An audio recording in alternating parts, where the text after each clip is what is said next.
வணக்கம். இலங்கை செய்திகளுடன் நான் நிரோஷன். விரிவான செய்திகளுக்கு முன் தலைப்புச் செய்திகள். இலங்கையின் மனித உரிமை நிலைமை குறித்து கவலைப்பட வேண்டிய எதுவும் இல்லை என்று ரஷ்யா தெரிவிப்பு. ஜனாதிபதிகளின் உரித்துரிமைகள் நீக்குதல் சட்டமூலத்திற்கு ஆளுகை, நீதி மற்றும் சிவில் பாதுகாப்பு பற்றிய துறைசார் மேற்பார்வை குழு அனுமதி. முன்னாள் ஜனாதிபதி மஹிந்த ராஜபக்ச உள்ளிட்ட சகோதரர்கள் இணைந்து ஸ்ரீலங்கா ஏர்லைன்ஸ் தனிப்பட்ட கோபதாபத்திற்காக பயன்படுத்தியதால் 40 கோடிக்கும் மேல் நஷ்டம் ஏற்பட்டதாக மஹிந்த ஜாசிங்க தகவல். நிறைவேற்று அதிகார ஜனாதிபதி முறைமை நீக்கப்படும் என்றும் அதற்கான நடவடிக்கைகள் புதிய அரசமைப்பினூடாக மேற்கொள்ளப்படும் என்றும் அமைச்சர் நலிந்த ஜெயதிச குருதி. தொடர்வதை விரிவான செய்திகள். இலங்கையின் மனித உரிமை நிலைமை குறித்து கவலைப்பட வேண்டிய காரணம் எதுவும் இல்லை என்று ரஷ்யா தெரிவித்துள்ளது. ஐக்கிய நாடுகள் மனித உரிமைகள் உயர்ஸ்தானிகர் அலுவலகத்தின் இலங்கை தொடர்பான அறிக்கைக்கு பதிலளிக்கும் போது ரஷ்யாவின் பிரதிநிதி இந்த கருத்தை வெளியிட்டார். இலங்கை சர்வதேச மனித உரிமை பொறிமுறைகளுடன் பரஸ்பர மரியாதைக்குரிய ஒத்துழைப்பை ஏற்படுத்த தயாராக உள்ளதாகவும் சமீபத்தில் மனித உரிமைகள் உயர்ஸ்தானிகர் இலங்கைக்கு மேற்கொண்ட பயணம் அதற்கான தெளிவான உதாரணம் என்றும் அவர் சுட்டிக்காட்டினார். மேலும் சர்வதேச மனித உரிமை கடமைகளுக்கு ஏற்ப தேசிய சட்டங்களை திருத்தும் பணிகளில் இலங்கை ஈடுபட்டிருப்பதுடன் பொது நிர்வாகத்தை மேம்படுத்தவும் தேசிய நல்லிணக்கத்திற்காகவும் முன்னேற்றம் காணப்படுவதாக ரஷ்யா தெரிவித்துள்ளது. கடந்த ஆகஸ்டில் புதிய தேசிய கொள்கை மற்றும் செயல் திட்டம் உருவாக்க இலங்கை எடுத்த முடிவை வரவேற்றதோடு மனித உரிமை மீறல்கள் தொடர்பான ஜனாதிபதி விசாரணை ஆணைக்குழு மற்றும் விசேட பணியகங்கள் செயல்படுவதையும் எடுத்து காட்டியது. எனினும் மனித உரிமைகள் என்ற பெயரில் இலங்கையின் மீது அரசியல் அழுத்தம் செலுத்தும் முயற்சிகள் கவலைக்குரியவை என்றும் மனித உரிமைகள் உயர்ஸ்தானிகருக்கு உள்நாட்டு அதிகாரிகளின் ஒப்புதலின்றி தகவல்களை சேகரித்து பகுப்பாய்வு செய்ய அதிகாரம் அளிக்கும் ஐநா தீர்மானங்கள் நாடுகளில் உள் விவகாரங்களில் தலையீடு செய்யக்கூடியவையாக உள்ளன என்றும் ரஷ்யா கண்டனம் தெரிவித்துள்ளது.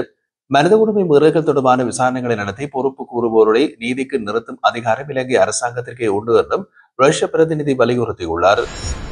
ஜனாதிபதிகளின் உரித்துரிமைகள் நீக்குதல் சட்டமூலத்திற்கு ஆளுகை, நீதி மற்றும் சிவில் பாதுகாப்பு பற்றிய துறைசார் மேற்பார்வை குழு அனுமதி வழங்கியுள்ளது.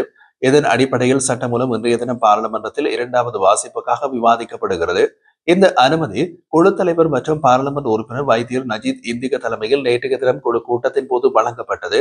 அத்துடன் அது தொடர்பாக நீதி மற்றும் தேசிய ஒருமைப்பாட்டு அமைச்சின் அதிகாரிகள் தெரிவிக்கையில் அரசாங்கத்தின் கொள்கை பிரகடனத்திற்கிணங்கவும் நாட்டின் பொருளாதார நிலைமைகளை முன்னிறுத்தியும் முன்னாள் மற்றும் எதிர்கால ஜனாதிபதிகளுக்கும் அவரது குடும்பத்தினருக்கும் வழங்கப்பட்டு வரும் பொருளாதார சார்பற்ற சலுகைகள் நீக்கப்படும் என்று எதிர்பார்க்கப்படுகிறது. பல நாடுகளில் ஓய்வு பெற்ற ஜனாதிபதிகள் அல்லது அரசு தலைவர்கள் பதவிக்கு பிறகும் சில உத்தியோகபூர்வ பொறுப்புகளை வகிப்பதால் அவர்கள் ஓய்வூதியம் மற்றும் சலுகைகளை பெறுகின்றனர். ஆனால் எமது நாட்டில் முன்னாள் ஜனாதிபதிகள் மற்றும் அவர்களின் குடும்பத்தினருக்கு எந்த உத்தியோகபூர்வ கடமையும் வழங்கப்படாமல் இருந்த போதும் அதிகமான ஓய்வூதியங்கள் மற்றும் சலுகைகள் வழங்கப்படுவது காரணமாக அவற்றை கட்டுப்படுத்தும் விதிமுறைகள் இந்த சட்டமூலத்தில் இணைக்கப்பட்டுள்ளது என்று அதிகாரிகள் மேலும் தெரிவித்தனர். இதற்கமைய பாராளுமன்ற அலுவல்கள் பற்றிய குழு கூட்டத்தில் விவாதிக்கப்பட்ட முடிவின் அடிப்படையில் ஜனாதிபதியின் உரித்துரிமைகள் நீக்குதல் சட்டம் மூலம் இன்று பாராளுமன்றத்தில் 2வது வாசிப்புக்காக விவாதிக்கப்பட்டு வருகிறது. மன்னார் மாவட்ட பொது மருத்துவமனையின் விபத்து மற்றும் அவசர சிகிச்சை பிரிவு அமைத்தல் மற்றும் அதற்கு தேவையான மருத்துவ உபகரணங்கள் கொள்வனவு செய்வதற்காக 600 மில்லியன் ரூபாய் மானிய அடிப்படையிலான புரிந்துணர்வு ஒப்பந்தத்தில் இந்தியா மற்றும் இலங்கை கையெழுத்திட்டுள்ளது. இந்த ஒப்பந்தத்தில் நேற்று கொழும்பில் இந்திய உயர்ஸ்தானிகர் சந்தோஷா மற்றும் இலங்கை சுகாதார அமைச்சின் செயலாளர் அனில் ஜெயந்த ஆகியோர் கையெழுத்திட்டனர். இந்த திட்டத்தின் கீழ் மருத்துவமனைக்கு 2 மாடி கொண்ட விபத்து மற்றும் அவசர சிகிச்சை பிரிவு கட்டமைக்கப்படுவதுடன் அலகிற்கு தேவையான அனைத்து மருத்துவ உபகரணங்களும் வழங்கப்பட உள்ளன. இது இலங்கையின் சுகாதாரத்துறையில் இந்தியாவின் ஒத்துழைப்பை மேலும் பலப்படுத்தும் முயற்சியாகும் என்று இந்திய உயர்ஸ்தானிகர் சந்தோஷா குறிப்பிட்டுள்ளார். இதேவேளை இலங்கை மத்திய அதிவேக நெடுஞ்சாலை கட்டுமான பணிகளை மீண்டும் தொடங்குவதற்காக 500 மில்லியன் அமெரிக்க டாலர்களுக்கு நிகரான சீன ஜுவான் கடனை பெறவுள்ளது என்று ப்ளூம்பர்க் தகவல் வெளியிட்டுள்ளது. ஜனாதிபதியின் மூத்த பொருளாதார ஆலோசகர் துமிந்த ஹொலங்கமுவ தொலைபேசி வழியிலான பேட்டி ஒன்றில் இதனை உறுதிப்படுத்தியிருந்தார். இந்த திட்டத்தின் பணிகள் இந்த மாத இறுதிக்குள் மீண்டும் தொடங்கும் என்று எதிர்பார்க்கப்படுகின்றது. முழுமையாக நிறைவு செய்ய 500 மில்லியன் அமெரிக்க டாலர்களுக்கு மேல் கூடுதல் நிதி தேவைப்படும் என்றும் அவர் குறிப்பிட்டார். இந்த புதிய கடன் 2019 சீனாவில் ஏற்றுமதி இறக்குமதி வங்கியுடன் ஒப்பந்தமாகி இருந்த 989 மில்லியன் அமெரிக்க டாலர் கடனுக்கு மாற்றீடாக அமைகின்றது.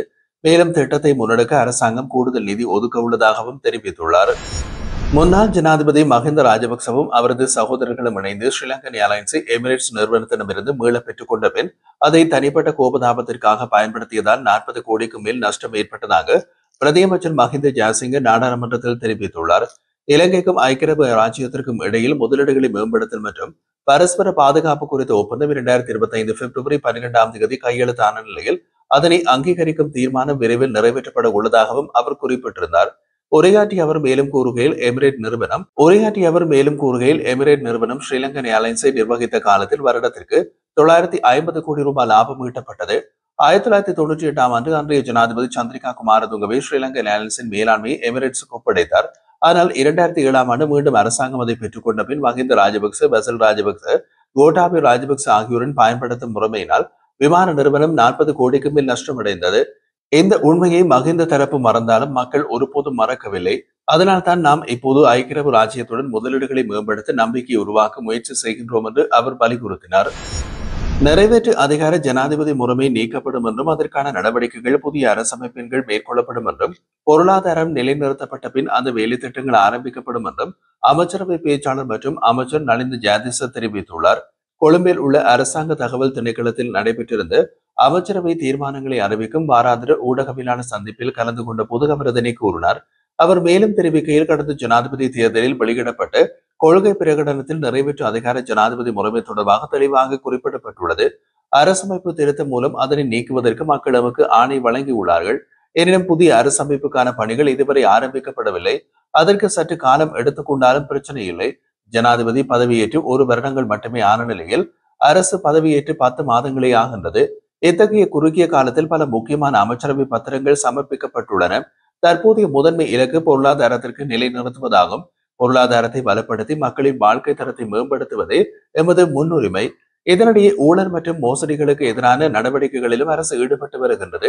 சர்வதேச சமூகத்தின் நம்பிக்கையையும் பெறுகின்றோம். இவற்றை இணைந்தே புதிய அரசமைப்புக்கான செயல்முறைகளையும் வெகுவில் தொடங்குவோம். அந்த அடிப்படையில் முன்னாள் நிறைவேற்று அதிகார ஜனாதிபதிகளுக்கான சிறப்புரிமைகளை நீக்குவதற்கான சட்டம் மூலம் சமர்ப்பிக்கப்பட்டுள்ளது. முன்னாள் ஜனாதிபதிகளுக்கு வழங்கப்பட்ட சலுகைகள் திரைசேரிக்க பெரும் சுமையை கொடுத்தது. அதன் விளைவாக மறைமுக வரிகள் அதிகரிக்கின்றன. இதனாலேயே மக்கள் நிறைவேற்று ஜனாதிபதி முறைமையை நீக்க வேண்டும் என்று கோருகின்றார்கள்.